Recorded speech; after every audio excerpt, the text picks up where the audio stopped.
Welcome to Cathy's Eclectic Garden in Zone 6A in Northwest Ohio. I'm Cathy, and today we're going to do some more fall garden cleanup. I've got a long way to go and a short time to get there. It's getting cold in Northwest Ohio.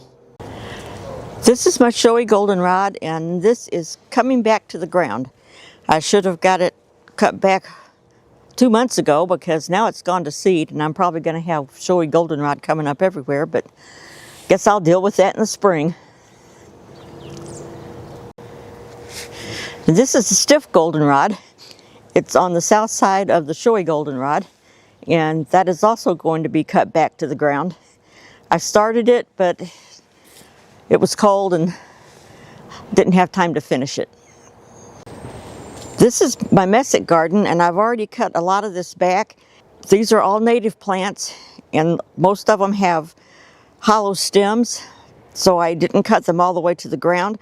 But this plant here that's still standing tall is Joe Pye weed, and it has little skinny stems, so I'll be cutting that one all the way back to the ground. It's in the 40s today. It's supposed to get up into the 50s, low 50s. But the good thing is we don't have a lot of wind today, so I'm going to try to get all of this stuff cut out today. If not today, tomorrow, but sounds like it might rain tomorrow, so I'm going to try to get it all out today and get this bed and the messick bed all cleaned up. So thanks for watching. We'll see you in the next one.